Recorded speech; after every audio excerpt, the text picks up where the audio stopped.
Bismillahirrahmanirrahim. Alhamdulillahirabbil alamin. Wassalatu wassalamu ala asyrafil anbiya'i wal mursalin wa ala alihi wa sahbihi ajma'in. Subhanaka la ilma lana illa ma 'allamtana innaka antal alimul hakim. Rabbi shrah li sadri wa yassir li amri wahlul 'uqdatam min lisani yafqahu qawli. Amma ba'd. Alhamdulillah ala nikmatil Islam, alhamdulillah ala nikmatil iman wa kafa biha min ni'mah. Alhamdulillah, segala puji bagi Allah Subhanahu wa taala yang menambahkan kepada kita keimanan untuk kita, yang menambahkan kepada kita keislaman untuk kita, yang menambahkan kepada kita ilmu-ilmu pengetahuan tentang hakikat Allah Subhanahu wa taala sebagai Tuhan kita dan Nabi Muhammad sallallahu alaihi wasallam sebagai jalan hidup kita atau tauladan kita di dalam menjalani kehidupan ini. Dengan duduknya kita di majelis ini, kita mengharapkan pahala dari Allah Subhanahu wa taala, mengharapkan kebaikan dari Allah, mengharapkan pengampunan dari Allah, mengharapkan keistiqomahan dari Allah Subhanahu wa taala. Semoga berkah dari apa yang kita lakukan ini, kita juga dijadikan hamba-hamba yang selalu dan selalu kokoh di dalam jalan istiqomah, yang selalu dan selalu kokoh di dalam jalan hidayahnya Allah Subhanahu wa ta'ala. Dan setiap keistiqomahan, setiap hidayah, setiap jalan kebaikan itu selalu penuh dengan duri penghalang, itu selalu penuh dengan godaan-godaan, itu selalu penuh dengan tarik ulur di dalam hati kita. Siapa yang memenangkan Allah dan Rasulnya dibandingkan keinginan jiwanya, siapa yang memenangkan keinginan untuk menjadi baiknya ketimbang hasrat-hasrat duniawinya, siapa yang memenangkan keindahan-keindahan abadi di sisi Allah Ta'ala dibandingkan keindahan-keindahan kecil yang hanya kita cicipi sementara di dunia, merekalah yang akan dipandang oleh Allah Ta'ala dengan pandangan rahmatnya. Merekalah orang-orang yang mampu menjalani kehidupan ini penuh dengan keseriusan untuk nyari ridhonya Allah. Karena saya tahu persis, kita semuanya tahu persis, istiqomah itu nggak mudah. Jalan hidayah itu nggak mudah. Jalan untuk istiqomah itu selalu sulit, kok. Kalau jenengan merasa itu nggak sulit, merasa itu bukan sesuatu yang sulit, maka ketahuilah bahwasanya hati-hati kita sudah mulai terdidik dengan didikannya Nabi Muhammad sallallahu alaihi wasallam. Ketika langkah kita dimudahkan, ketika hati kita dibukakan, ketika pikiran kita diluaskan, ketika kita dikasih hidayah untuk selalu dan selalu bersemangat nyari sesuatu yang semacam ini, nyari sesuatu di dalam thalabul ilm, ataupun juga berdoa, ataupun juga menghatamkan Al-Quran, ataupun juga melakukan kebaikan-kebaikan yang lainnya, maka ketahuilah bahwasanya kita mulai mencicipi nikmat seperti yang dikatakan sama Nabi Muhammad sallallahu alaihi wasallam, dzaqa ta'amal iman man radiya billahi rabba wa bil islami dina wa bi Muhammadin nabiyyan wa rasulah. Yang mampu merasakan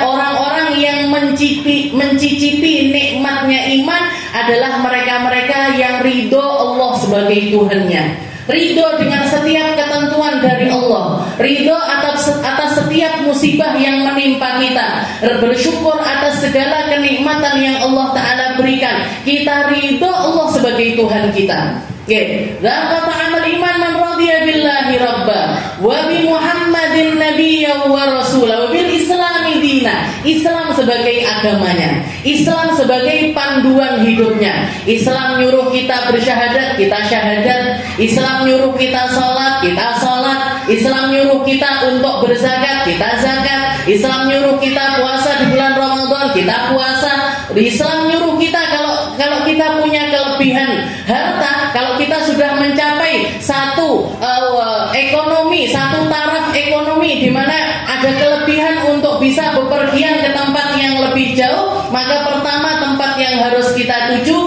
adalah Makkah Al-Mukarramah dan juga Madinatul Munawwarah. Makkah tempat dari Ka'bahnya Allah Ta'ala, dan Madinah tempat dari kita untuk bisa ziarah kepada Rasulullah Sallallahu Alaihi Wasallam. Ini jalan hidupnya orang Islam. Ini jalan hidupnya orang yang mengaku sebagai orang Islam.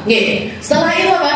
Wa bi Muhammadin nabiyya wa rasulah. Tentang detail-detail kehidupan yang lainnya, kita nyarinya, kita mencontohnya, kita mengikutinya, yaitu kepada baginda Nabi Muhammad Sallallahu Alaihi Wasallam. Nabi Muhammad cara tidurnya gimana? Kita tidur dengan cara itu. Nabi Muhammad nyuruh kaum perempuan seperti apa? Nutup aurat. Kalau lagi haid jangan sholat, jangan masuk masjid, jangan melakukan ini itu dan lain sebagainya. Kita meninggalkan itu pun juga karena Allah. Kita meninggalkan itu pun karena Rasulullah Sallallahu Alaihi Wasallam melarang kita. Kita nggak sholat ketika lagi haid, Bu, justru malah lebih berpahala ketimbang kita ngengkel untuk sholat padahal darah ini masih keluar.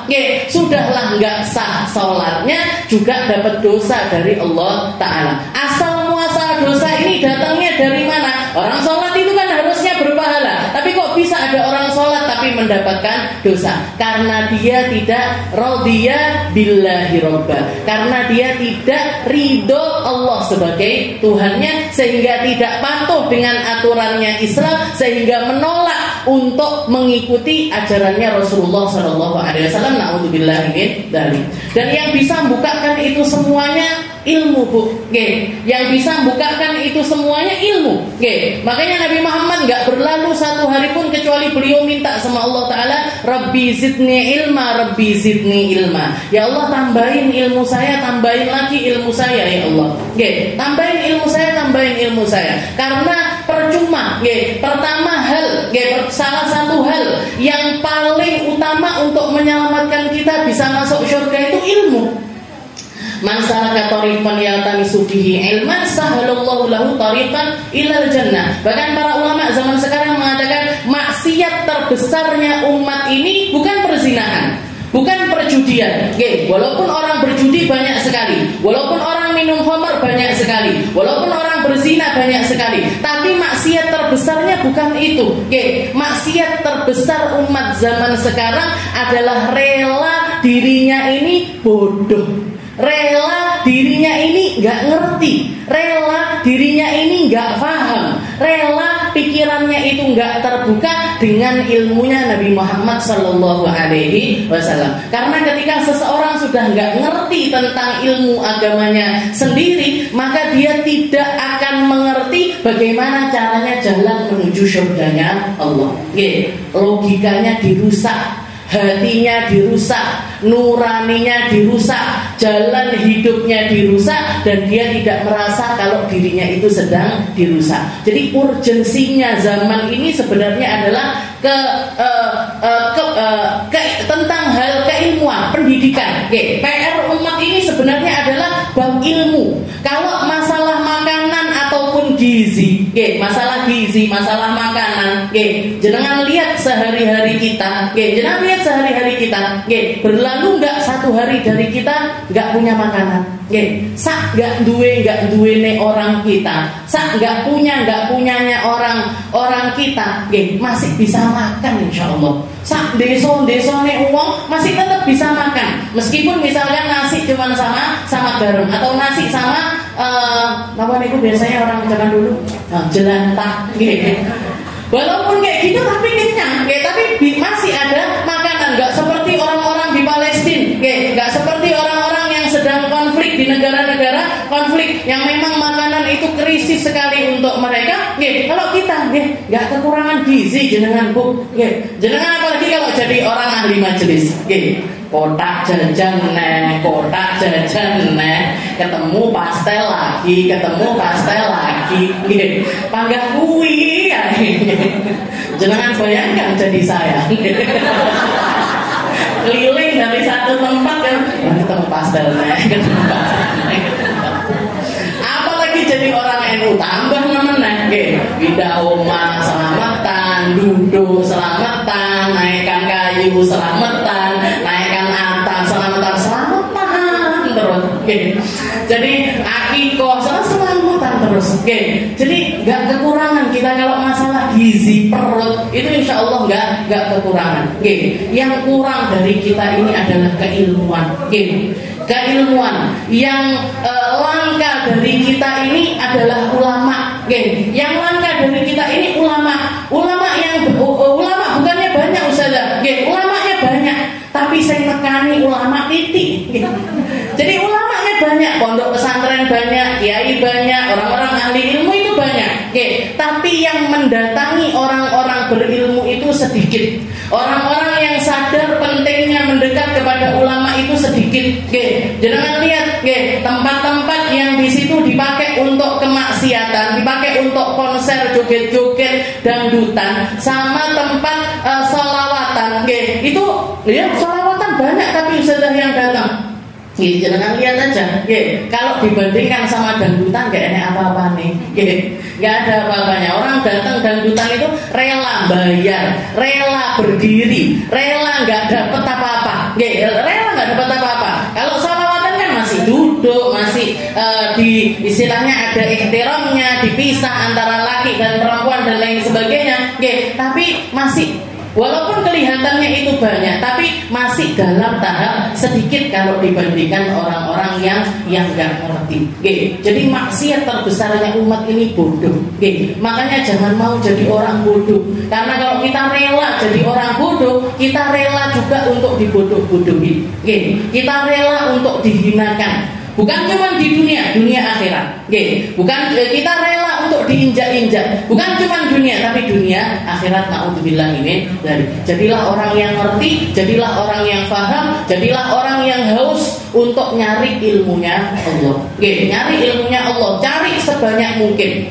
Kalau misalkan sudah tapi terlalu telat ini saya, mau belajar ngaji, mau belajar Al-Qur'an, ini lidahnya sudah keluh, diwarnai bot mangga ndak iso-iso. Miring sini Bu, walau angel Ustazah, sulit. Ya sudah, kalau misalkan jenengan jadi orang yang sulit di dalam melafadzkan Al-Qur'an, jangan sampai anaknya jenengan ikut sulit di dalam melafadzkan Al-Qur'an. Anak saya kadung gede-gede kuliah Ustazah, jangan sampai cucunya jenengan jadi orang-orang yang lidahnya keluh dari membaca ayat-ayatnya Allah. Jadi perbaiki generasi. Jadikan orang-orang setelah kita ini orang-orang yang ngerti hakikat ilmunya Nabi Muhammad SAW.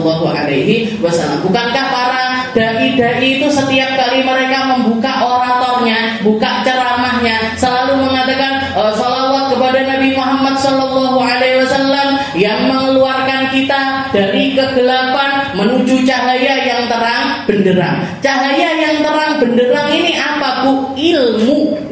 Cahaya yang padang jinglang ini apa? Ilmu. Karena dengan ilmu hidupnya jenengan lebih mudah. Karena dengan ilmu jenengan tahu persis gimana caranya nyari ridhonya Allah. Cuman dengan ilmu jenengan tahu persis mana yang harus kita perbaiki.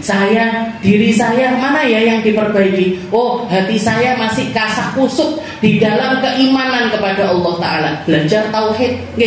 Oh, hati saya masih nggak ngerti nih Ustazah, mana yang halal, mana yang haram. Belajar ilmu fikih. Belajar ilmu fikih. Saya masih butuh ini. Hati saya masih nggak tenang ini di dalam menjalani kehidupan. Belajar ilmu akhlak. Akhlaknya hati, akhlaknya badan, akhlaknya kepada sesama dan lain sebagainya. Saya nggak ngerti ini cara mengkondisikan hati Ustazah. Belajar ilmu tasawuf. Belajar kitab-kitab salaf, karangannya Habib Abdullah bin Alawi Al-Haddad ataupun juga karangannya Imam Ghazali, mulai dari Ayyuhal Walad, Bidayatul Hidayah, kitab yang kecil-kecil sampai kitab yang besar-besar. Jadi apapun yang kalau kita mau benar di dalam berpikir, mau benar di dalam berpijak, mau benar di dalam menjalani kehidupan, itu enggak bisa kecuali dengan ilmu. Enggak bisa kecuali dengan jenengan rutin istiqomah duduk di majelis taklim. Dan nawaitu taklim serius di dalam belajar, bukan cuman enak guse lek ngaji, entuk hadiah, entuk doorpress, entuk iki dan lain sebagainya. Sini ya ini para orang-orang yang ngakunya ngaji, padahal gerubyuk sana, gerubyuk sini, gerubyuk sana, gerubyuk sini. Jadi belajar yang benar, yang lurus, diistiqomahin. Kalau nggak bisa datang semua tempat, pilih beberapa. Kalau nggak bisa seminggu full ngaji, ya 6 hari. 6 hari tidak bisa, 5 hari. 5 hari tidak bisa, 4 hari. 4 hari tidak bisa, 3 hari. 3 hari tidak bisa, 2 hari. Sedino, kalau seminggu sekali kita nggak datang majelis ilmu, jangan lihat aja kehidupannya seperti apa. Mesti melenceng ke sana, melenceng ke sini. Saya disuruh makan dulu.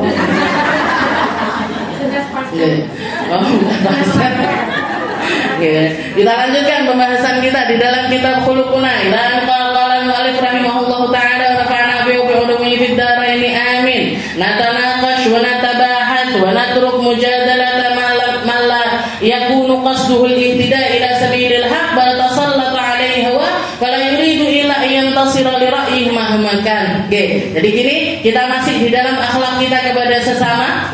Kalau pentingnya katanya Al-Habib Umar bin Hafidhahullah ta'ala, kita harus selalu belajar. Kita harus selalu belajar, harus selalu berdiskusi, harus selalu mencari solusi. Kalau misalkan hidup kita tersendat-sendat, ada penghalang-penghalang yang kita nggak ngerti di dalamnya, cari tahu. Nanya, jangan sungkan-sungkan nanya sama ulama, jangan sungkan-sungkan nanya sama orang-orang yang ngerti. Biar kita ini tahu persis jalan hidup ini, mikirnya caranya gimana, nentukan masalah ini dengan cara yang seperti apa. Itu nggak bisa kecuali dengan cara kita nanya. Kalau kita nggak punya basic keilmuan yang dipupuk mulai dari sejak dini, maka gampangnya adalah datang kepada para ulama. Datang kepada para ulama. Jadi belajar. Orang yang nyari kebenaran datangnya ke pengajian. Orang yang dicari adalah kebenaran, dia datangnya ke kajian, dia datangnya ke pengajian, dia datang ke tempat-tempat yang di situ jadi sumbernya ilmu. Tapi kalau orang yang dicari menang-menangan, yang dicari adalah unggul-unggulan, dia akan mendatangi tempat-tempat perdebatan. Atau kalau enggak gitu senangannya debat wong-wong. Sukanya itu masukkan syak, masukkan keraguan di dalam dirinya orang-orang. Di dalam diri orang-orang. Jadi jangan setelah hadir majelis ini kan mesti ada. Mesti kan ada. Nyapa to awakmu kok dadak melok ngaji. Ya kan? Mulai ada orang nanya gitu. Kamu kok jadi nggak mau lagi takjak arisan, kamu kok nggak mau lagi datang reunian, kamu kok nggak, dan lain sebagainya. Ini syak atau keraguan-keraguan yang datang dari orang-orang sekitar kita yang menunjukkan kalau kita ini mulai ngerti, yang menunjukkan kalau kita ini mulai mengerti. Nah, nanti orang-orang yang semacam ini ada berbagai macam modelnya. Ada yang kalau kita jelaskan dia akhirnya ngikut ke kita, jajal kok melo rasakno ikut ngaji di tempat itu. Ini orang-orang kalau yang hatinya lurus, yang imannya itu benar, yang dia itu pengen nyari keindahan di dalam kehidupannya, dia akan mau duduk dan merasakan secara langsung seperti apa keadaannya orang-orang yang ada di dalam lingkup keilmuan. Tapi kalau uang berengkel, yang di dalam hatinya ini nggak nyari itu, yang dicari itu piye caranya jenengan biar balik lagi ikut dia.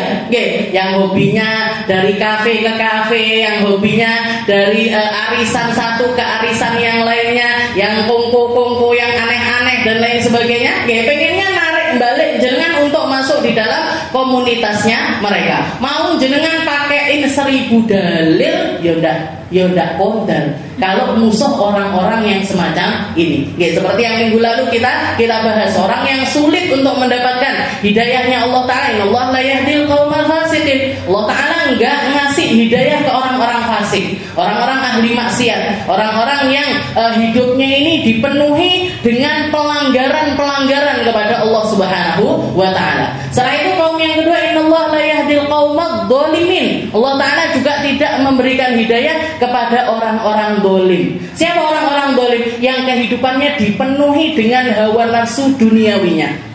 Orang yang sibuk nyari pangkat, sulit datang ke majelis ilmu. Orang yang fokusnya di dalam menimbun kekayaan tidak dihadirkan sama Allah Ta'ala di tempat semacam ini.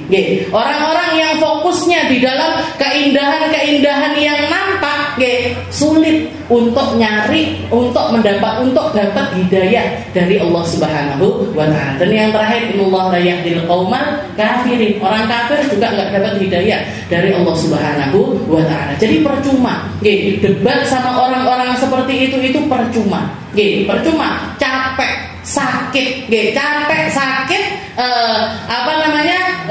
kalau ketemu orang seperti itu gimana Ustazah? Jangan jelaskan sekedarnya. Kalau dia nggak terima ya sudah, tinggal minta. Kalau dia orang-orang tersayang kita, orang-orang terdekatnya kita, sahabat-sahabatnya kita, didoakan aja. Ya Allah kasih hidayah sama orang itu. Jangan sebutkan namanya di tengah malam. Jangan sebutkan namanya di dalam sholat-sholatnya jenengan. Sebutkan namanya di dalam sujud-sujud kita. Ya Allah, mugi-mugi dapat hidayah, mugi-mugi digampangkan, mugi-mugi dibisarkan dan lain sebagainya. Karena capek ngurusi orang-orang semacam ini, waktu kita habis dan kemungkinan mereka untuk ngikut atau berbalik arah menuju Allah Ta'ala itu nggak tahu kapan, walaupun hidayah di tangannya Allah, hidayah kan terserah Allah Ta'ala, tapi kalau kita istilahnya di dalam ngasih tahu, di dalam menasehati dan lain sebagainya itu getu sekali, itu capeknya luar biasa. Walaupun orang terdekat kita, banyak beberapa orang yang curhat kepada saya, Ustazah saya punya suami nggak mau sholat, Ustazah saya punya suami minum khamr, Ustazah saya punya suami begini begitu dan lain sebagainya. Saya harus jadi istri yang seperti apa? Jadi istri yang solihah, jadi istri yang baik. Fokus saja di dalam kebaikannya jenengan, nggak usah fokus sama keburukannya dia. Fokus saja di dalam menjadi istri yang baik, nggak usah fokus di dalam dia baikin saya juga atau enggak. Yang penting diingatkan sekedarnya, nggak usah sampai bertengkar dan lain sebagainya. Setelah itu kuncinya apa? Terakhir kita ngapain? Didoakan, ya Allah, saya seperti saya hidup rumah tangga sama dia di dunia, pengennya juga sampai akhirat. Dia itu sebenarnya orang baik, dia sebenarnya orang yang nafkahi saya, dia orang yang ngasih rela hartanya itu dimakan saya dan lain sebagainya. Tapi sayangnya kok nggak sholat, ya Allah, sayangnya kok begini, ya Allah. Minta solusi, nanti Allah Ta'ala yang menyelesaikan, insya Allah. Kalau jenengan memang benar-benar bakalan jodoh dunia akhirat, nanti akan ada waktunya dia berubah. Tapi kalau misalkan nggak berjodoh, hanya jodohnya itu cuma sampai di dunia saja, maka nanti sampai akhir dia tetap nggak berubah. Berarti nggak jodoh di akhirat. Seperti Sayyidah Asia sama Fir'aun. Sayyidah Asia kurang baik apa, kurang cantik apa, kurang indah apa di dalam akhlaknya, di dalam tutur katanya dan lain sebagainya, bahkan diakui sama Allah Ta'ala tentang kebaikan hatinya. Tapi karena nggak berjodoh, karena nggak ditakdirkan untuk dapat jodoh dunia akhirat, jodohnya cuma di dunia saja, nggak sampai akhirat, ya sudah, selesai perkaranya. Bahkan beliau meninggal di tangan suaminya sendiri. Yang bunuh kan Fir'aun, yang bunuh Sayyidah Asia ini kan Fir'aun. Ya sudah, berarti nggak jodoh sampai akhirat. Direlakan aja, direlakan saja. Tapi jangan sampai kita ikut-ikutan melbu neraka. Ini loh, jangan sampai dia, oh kamu selingkuh, aku yo iso. Oh kamu ngeliriki perempuan-perempuan cantik, aku yo iso ngelirik wong lanang ganteng-ganteng. Kamu bisa nggak perempuan-perempuan, saya juga bisa. Rizki mlebu neraka bareng-bareng. Jodoh dono dunia akhirat nih. Di dunia jodoh, di dalam keburukan neng akhirat jodoh sampai akhirat. Alhamdulillah. Jadi orang nyari kebenaran datangnya ke majelis taklim, datangnya ke tempat ilmu. Orang yang nyarinya menang-menangan ngajaknya debat, ngajaknya saling adu argumentasi. Saya alhamdulillah Bu, mulai dari dakwah pertama kali keluar dari pondok sampai detik ini, beberapa kali ada orang, Ustazah apa orang Syiah, Ustazah apa orangnya yang begini, Ustazah kenapa kok tahlilan, kenapa kok begini. Ketika saya bahas tentang penguburan jenazah, ziarah dan lain sebagainya, waktu saya ngisi di radio dulu banyak kok pertanyaan-pertanyaan yang katanya begini, saya nggak pakai omongan panjang-panjang, sama orang-orang seperti ini yang nggak mau face to face, yang nggak mau diajak ketemuan, saya nggak pakai argumentasi panjang-panjang. Jangan, silahkan datang, ini alamat saya, ini rumah saya, terbuka kapan saja. Kalau kita janjian silahkan datang. Kalau jangan punya apa istilahnya unek-unek di dalam ini apa, masalah tawasul ini gimana kayak kemarin. Saya diceritain sama beberapa pengurus, kita punya rutinan hadrah basaudan itu ada beberapa orang yang lihat ini halaman 14-15 ada kalimat-kalimat yang seperti ini. Saya katakan ke ibu itu yang di istilahnya yang dikritik atau diajak debat sama orang tersebut, suruh orangnya ke sini, tak depannya. Saya hadapi, tak jelentrehne kitabnya, saya akan datangkan literasinya, ini dalilnya apa, Al-Qur'annya apa, hadisnya apa dan lain sebagainya. Sebisa saya, sengertinya saya, tak jelentrehne. Tapi sampai sekarang, hampir 10 tahun lebih saya berdakwah, belum ada satupun yang berani muncul. Belum ada satupun yang berani datang, berdiri di hadapan saya untuk adu argumentasi, belum ada. Berarti apa? Orang-orang kayak gini, orang-orang yang beraninya ngomong di belakang aja.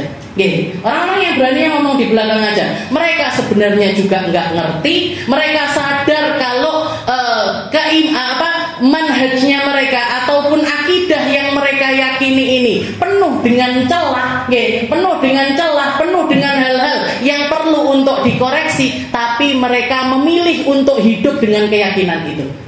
Mereka memilih untuk nggak mau menerima kebenaran, memilih untuk nggak mau terbuka tentang keilmuan, memilih untuk terkungkung di dalam keegoisan pemikiran mereka sendiri. Ya sudah, orang-orang kayak gini tetap seperti itu hidupnya. Menyalahkan sana, nyalahkan sini, ngeritik sana, ngeritik sini. Seperti itu kehidupannya. Habis umurnya hanya untuk hal-hal semacam ini. Nabi Muhammad SAW ketika melihat para sahabat lagi duduk-duduk yang dibahas tentang qada dan qadarnya Allah, bahas tentang ilmu tauhid tingkat tinggi, bahas tentang hakikat takdir yang Allah Ta'ala berikan kepada manusia ini gimana. Yang satu ngomong gini, yang satu ngomong gini dan lain sebagainya. Datang Nabi Muhammad SAW nanya, kalian ini lagi ngobrolin apa? Kalian ini lagi ngomongin apa? Karena yang para sahabat ini, ya Rasul, kita lagi ngomongin tentang qada dan qadar. Apa jawabannya Nabi? Bukan terus Rasulullah duduk terus jelentreh nih, qada itu kayak gini loh hakikatnya, qadar itu kayak gini loh, nasib ini begini dan lain sebagainya. Enggak. Katanya Nabi, lau araftum ma'araftu. Kalau kalian tahu apa yang saya tahu, kalau kalian ngerti apa yang saya ngerti, kalau kalian melihat apa yang saya lihat, kalian akan banyak nangis sedikit tertawa. Kalian akan banyak nangis sedikit tertawa. Waktu kita sempit, waktu kita terbatas, umur kita ini pendek, umur kita ini pendek. Bahkan dibandingkan umat-umat terdahulu ini nggak ada apa-apanya umurnya kita. Umurnya Nabiullah Nuh sampai 900 tahun. Berarti apa? 900 tahun dihabiskan hidupnya untuk sujud rukuk kepada Allah. Awake dhewe, 60, 50, 40, pendek sekali waktu kita untuk sujud rukuk itu. Saingan sama umat terdahulu nggak nutut.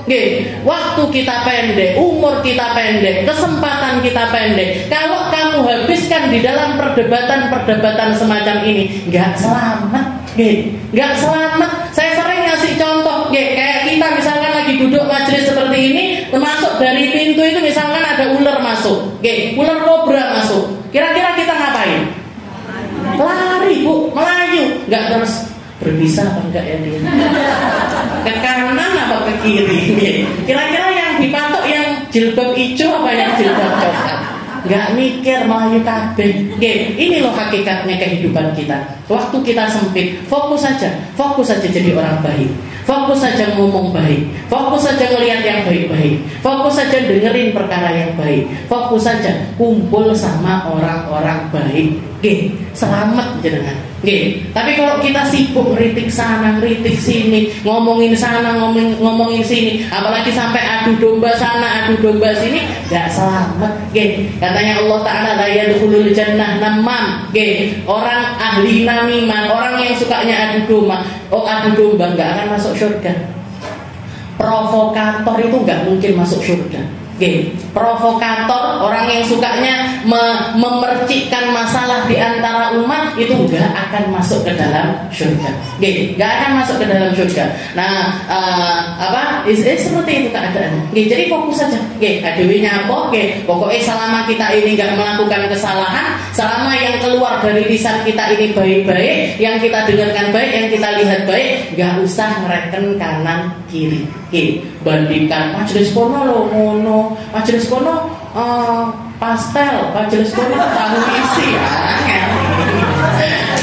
Ini yang dicari pastel kok ini gitu. Gak usah bandingkan, sama lo seragamnya gini, sini seragamnya begitu. Bu, itu hal-hal remeh. Ayo kita mulai fokus dengan apa yang kita prioritaskan. Berpikir yang cerdas, berpikir yang benar, yang lurus. Biar apa? Biar segala sesuatu yang di bawah itu gak ada artinya lagi untuk kita. Gak ada artinya lagi untuk kita. Kita kan sibuk sama perkara-perkara yang gak perlu. Hari ini masak apa ya? Hari ini minum apa ya? Hari ini saya dikenyangkan dengan apa? Nabi Muhammad SAW katanya ketika disuguhkan di hadapannya itu khol, gak ada lauk kecuali khol. Khol itu cuka. Katanya Nabi Muhammad, ni'mal idam al-khol. Sebaik-baik lauk itu adalah cuka. Jangan pernah makan lauk cuka. Gak pernah. Kenapa? Gak enak. Kecut, gak enak. Tapi kenapa kalau Rasulullah bilang ni'mal idam al-khol? Sebaik-baik dari lauk itu adalah cuka. Bukan masalah cukanya, Bu, tapi masalah nyari kebaikan akhirat di dalam cuka tersebut. Ketika Rasulullah mengatakan istrinya yang menghidangkan, di rumahnya cuma ada cuka dihidangkan, dipuji seperti itu, senang nggak istrinya? Senang. Dan masalah perutnya Nabi teratasi napa mboten? Teratasi.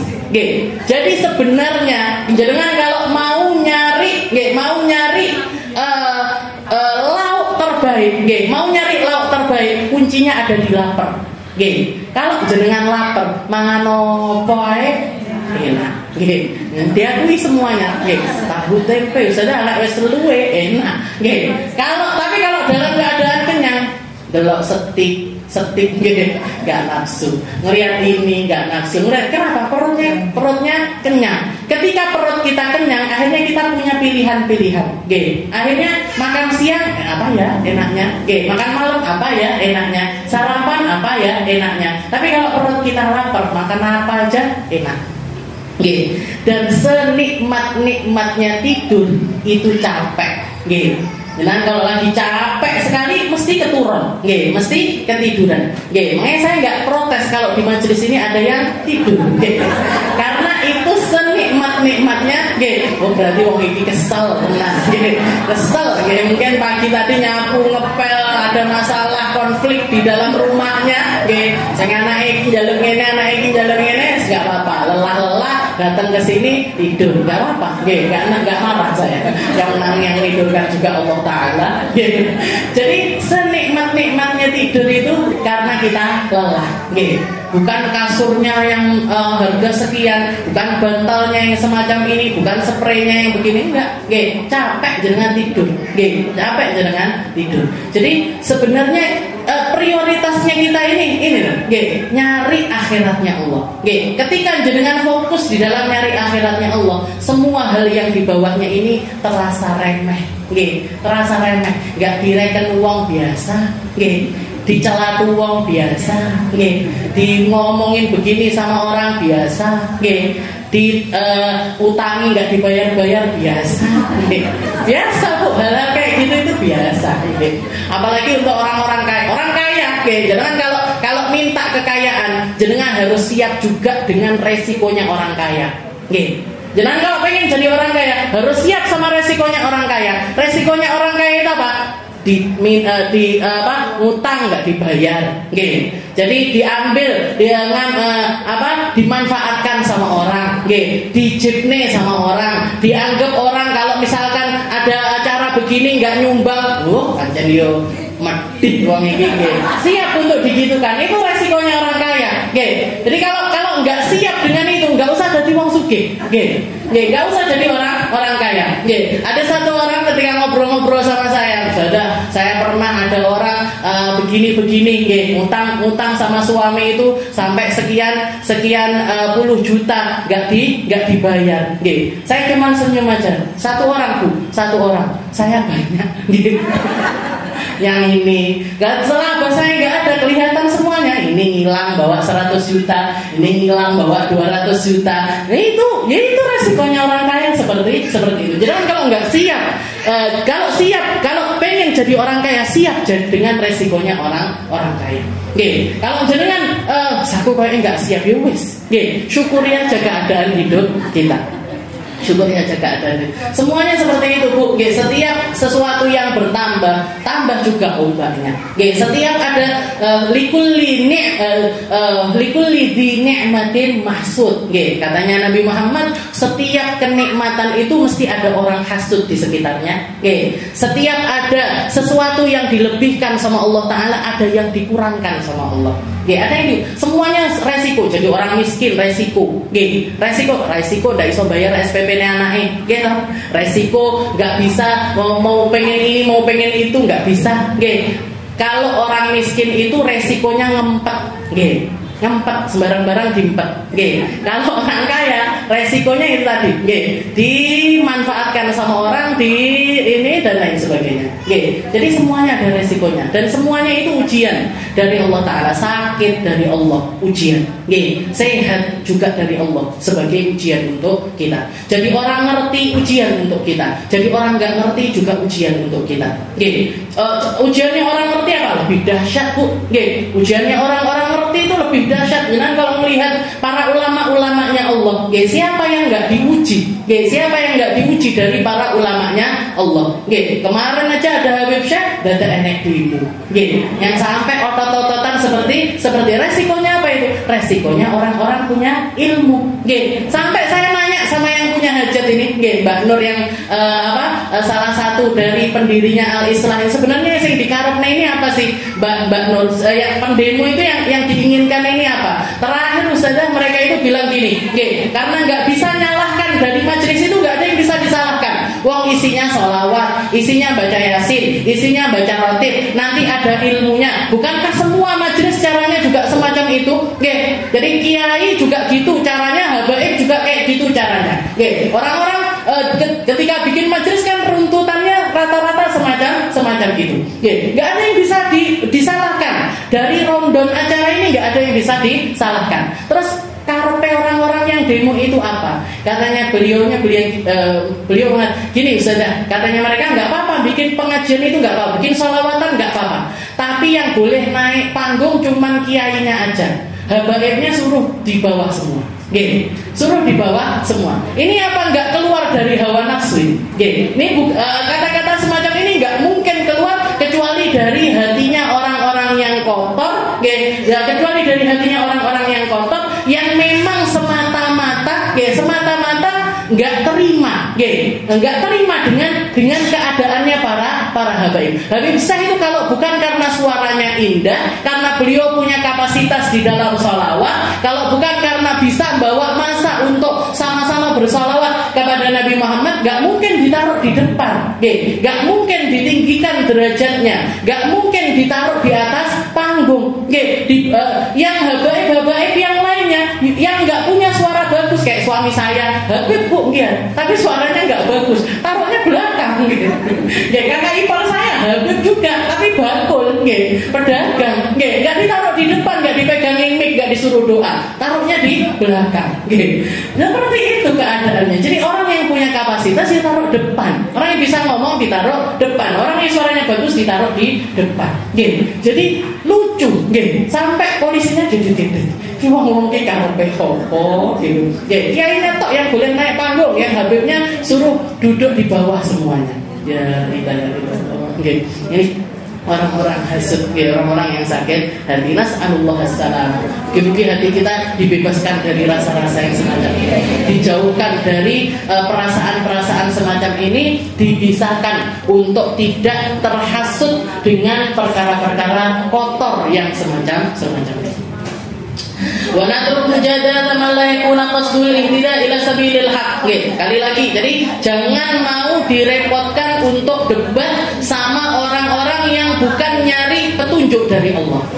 Orang kalau nyari petunjuk dari Allah Ta'ala datangnya ke kajian, datangnya ke majelis taklim. Tapi kalau niatnya memang cuma adu argumentasi aja, ngajaknya debat, ngajaknya kepada perdebatan. Batasallahu alaihi wa fala yuridu illa yantasira li ra'yi mahmakan. Orang-orang semacam ini, dia akan melakukan segala cara untuk meloloskan apa yang jadi keinginannya dia. Jadi bukan yang dicari bukan kebenaran. Dia nggak akan tersadarkan dengan paparan-paparan argumentasi yang benar sekalipun, mereka nggak akan sadar. Karena yang dicari memang bukan itu, bukan kebenaran, tapi yang dicari adalah hawa nafsunya sendiri untuk menang. Hawa nafsunya sendiri untuk menang. Wan nasu amamuna wahid min arba'ah. Setelah itu Habib Umar bin Habib juga menjelaskan kepada kita kriterianya manusia. Kriterianya manusia dan cara kita untuk menangani manusia-manusia tersebut. Itu ada 4 golongan. Jadi manusia ini punya 4 kriteria. Di dalam pemahamannya, di dalam penangkapannya, di dalam cara kita untuk menangani mereka. Ini para guru-guru, ustazah-ustazah, ataupun orang-orang yang jalan di jalan dakwah, panitia-panitia majelis dan lain sebagainya harus ngerti. Kriterianya manusia ini kita harus ngerti. Jadi golongan yang pertama, syakhsun amana muqinan wa saddaqa mutmainnan wa habba ya'malu jaddan fi tariqi imanihi wa tahqiqi mabda'i. Golongan pertama adalah orang-orang yang beriman dengan keyakinan yang pasti. Seseorang yang beriman kepada Allah Ta'ala, wasaddaqa mutmainnan, keyakinannya ini enggak goyah, keyakinannya ini tenang. Dia sudah tahu pasti, saya beramal dengan amal ini dan saya tahu pasti ini jalan menuju surga. Saya memilih untuk salat berjamaah. Kenapa? Karena salat jamaah ini jalan menuju surga. Saya memilih untuk bersedekah karena sedekah ini jalan ke surga. Saya memilih untuk ibadah ini, itu dan lain sebagainya karena ini semuanya adalah jalan saya menuju surga. Imannya enggak tergoyahkan. Syakhsun amana muqinan wa saddaqa mutmainnan wa habba ya'malu jaddan fi tariqi imani, dan dia di dalam perjalanan serius untuk membuktikan keimanan tersebut. Tahu dirinya kurang di dalam ilmu, belajar. Tahu dirinya kurang di dalam motivasi keimanan, nyari sumber-sumber keimanan. Dia tahu pasti dirinya ini kurang di dalam pembacaan Al-Quran, belajar sama para ahli Quran dan lain sebagainya. Ini orang seperti jenengan-jenengan ini. Saya yakin jenengan-jenengan ini semuanya udah punya keimanan yang rasih, punya keimanan yang mancap, punya keyakinan yang tulus, punya dan di dalam hal pengamalan kebaikan itu sesuai dengan kapasitasnya masing-masing. Tapi saya yakin nggak ada yang meninggalkan sholat 5 waktu. Saya yakin nggak ada yang jilbabnya ini buka tutup. Kamu betul.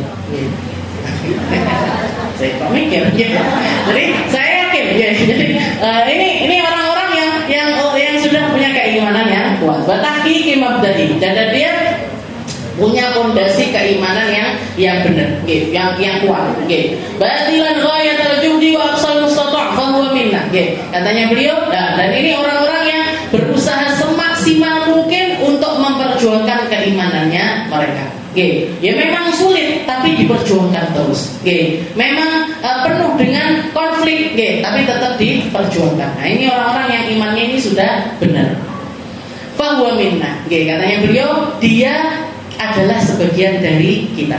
Fahuwa minna wa nahnu minhu. Kita sebagian dari mereka, mereka sebagian dari kita. Maksudnya apa? Kita sudah jadi satu kesatuan. Di luar majelis saya Aminah, ini Bu Malika, jenengan dengan pribadinya masing-masing. Tapi begitu masuk ke majelis ini kita jadi satu. Majelis Khadijatul Kubra. Masih jilbabnya beda-beda, masih warna lipstiknya beda-beda, tapi kita satu. Nah, jadi apa? Yang dinamakan nahnu minna fahuwa minna wa nahnu minhu. Dia adalah kita, kita adalah dia. Dia adalah kita adalah dia. Jadi di luar kita sendiri-sendiri, tapi di sini kita jadi satu. Dan bahkan ketika kita berpisah sekalipun, kita masih menjadi satu kesatuan. Kita masih tetap menjadi satu kesatuan karena sama-sama bawa nama belakangnya Majelis Khadijatul Kubra. Awakmu kok malih jilbabmu ngono, ngajine ning ndi? Oh, ning villa. Di Villa Satrika. Kamu kok sekarang tutur katanya kayak gitu? Kamu kenapa? Saya ngajinya di sana. Fahuwa minna wa nahnu minhu. Ini yang dimaksud. Fahuwa minna wa nahnu minhu. Nu'adiduhu wa nadu aydina fi yadihi sa'irin alaman hijir ra'idil awal. Yang perlu kita lakukan apa, Bu? Bergandengan tangan, bersama-sama, saling membantu, saling perhatian, saling membantu, saling perhatian, jalan bareng-bareng sesuai dengan jalannya ar-ra'ilul awal, sesuai dengan jalannya para aslafunas solihin. Apa yang dijalani orang-orang baik terdahulu, kita ngikuti jalan mereka. Apa yang diinginkan orang-orang terdahulu, kita menginginkan perkara-perkara yang sama. Ini jadi jalan bareng-bareng. Ini nyangkut satu majelis seperti itu. Dengan majelis yang lainnya pun kita harusnya juga seperti itu. Gandengan tangan. Oh, di sana ada majelis yang lain. Alhamdulillah. Di sana ada majelis yang lain. Alhamdulillah. Di sana ada majelis yang lain. Alhamdulillah. Banyak ustadzah-ustadzah keluar. Alhamdulillah. Banyak para pendakwah dimunculkan sama Allah Taala. Alhamdulillah. Ada banyak orang buka tempat-tempat wadah-wadah keilmuan yang lainnya. Alhamdulillah. Oh, malah dijuliti. Jangan malah kita julitin, tahu julit nu'ayir, kita menganggap majelis wong desa misalkan gini.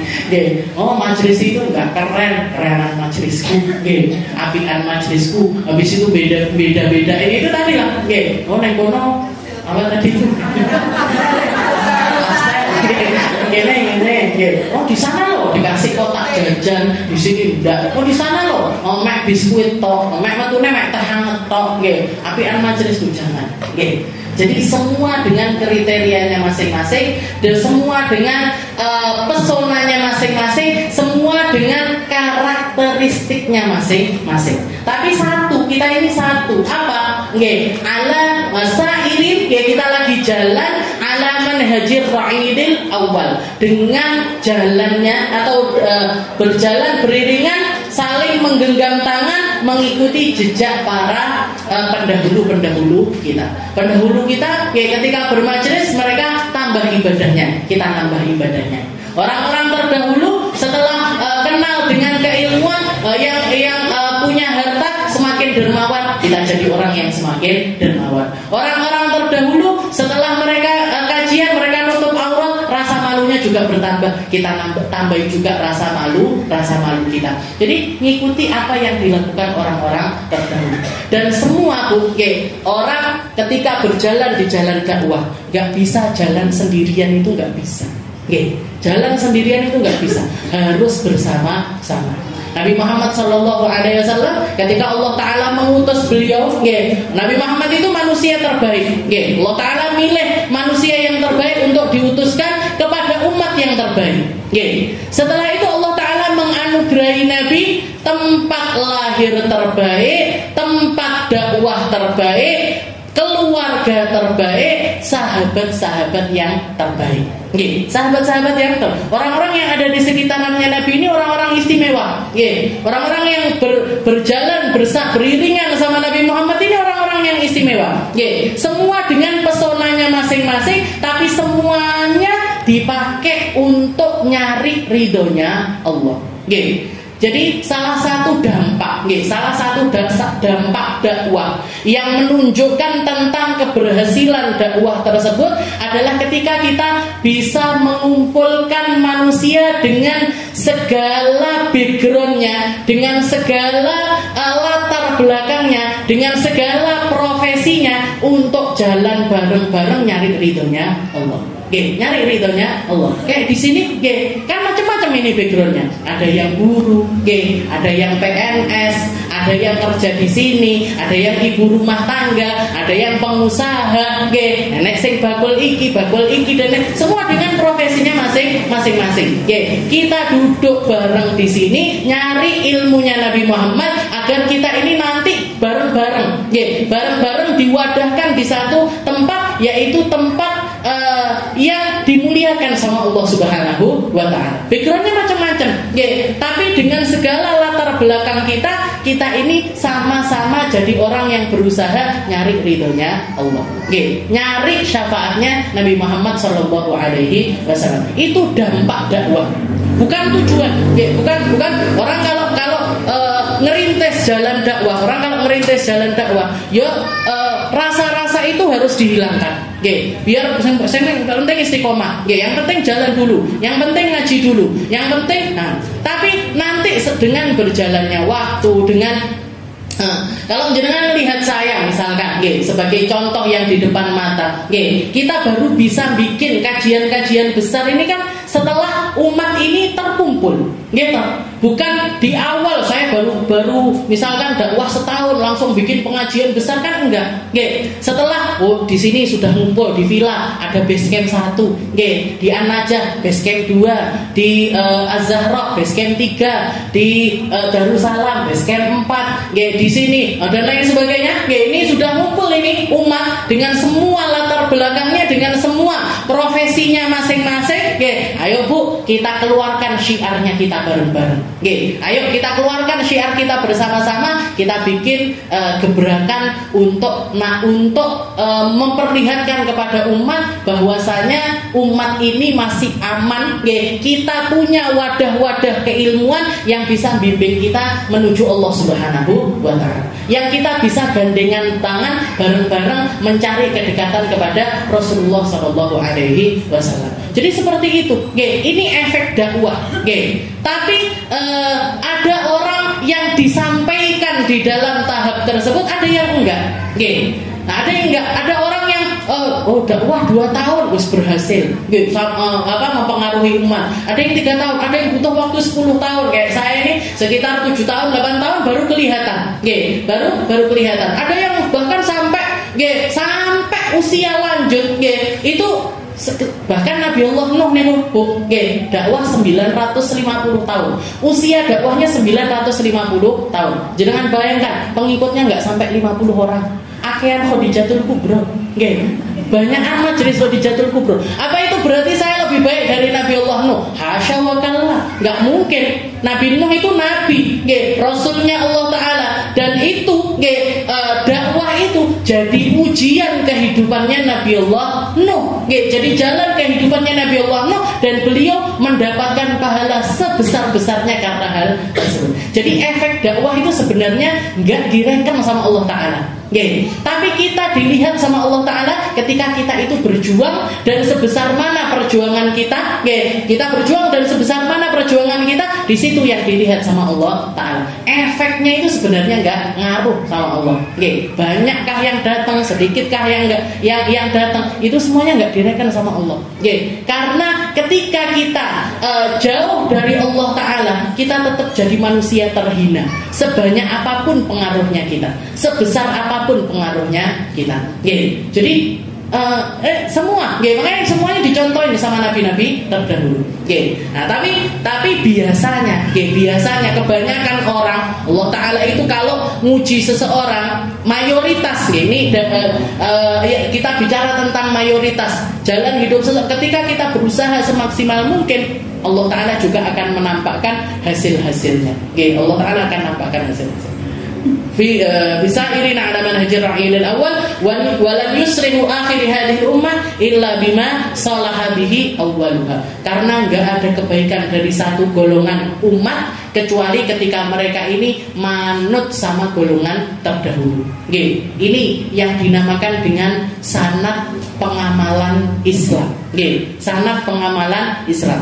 Kita sholat, bapakku sholat piye yo? Kita ngikuti, boleh.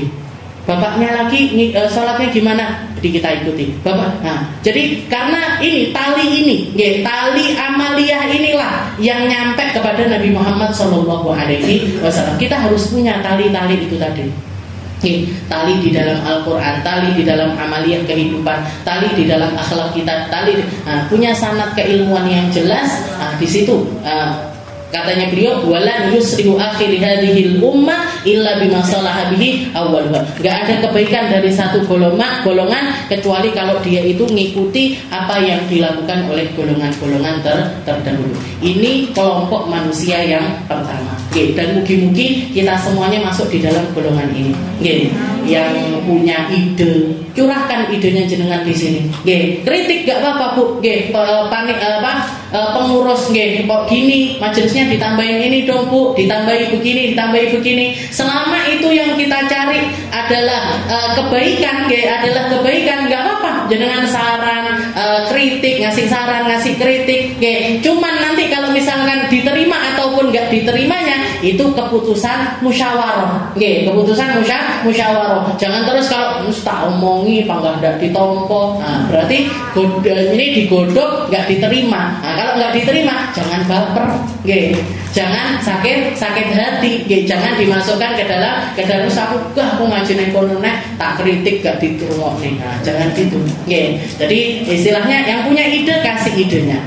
Yang punya pengen begini begitu curahkan di sini karena kita sama-sama sairin alaman hajir ra'ilil awal. Kita sama-sama jalan untuk mengikuti apa yang dilakukan oleh orang-orang terdahulu. Mungkin dimudahkan sama Allah Ta'ala, mungkin digampangkan, mungkin diistiqomahkan, mungkin kita semuanya bisa, mampu, kuat untuk menjalani perkara-perkara sesuai dengan apa yang diinginkan sama Allah Ta'ala. Ridho dengan setiap takdirnya, ridho dengan setiap keputusannya, memahami dengan penuh husnudon atas setiap hal yang terjadi di dalam kehidupan kita, sehingga kita dikasih sama Allah Ta'ala hati yang tenang, pikiran yang luas, jalan hidup yang indah fiddin wa dunya wal akhirah, tentang perkara agama kita, tentang perkara dunia kita, sampai perkara akhirat kita. Dan mungkin kita, anak cucu kita, orang tua kita, semua orang yang kita sayangi difahamkan sama Allah Ta'ala, dingertikan tentang pentingnya keilmuan, difahamkan untuk mencari ilmu, dikasih kesempatan untuk berilmu dengan ilmu yang benar, sehingga mereka dapat bekal dunia akhirat.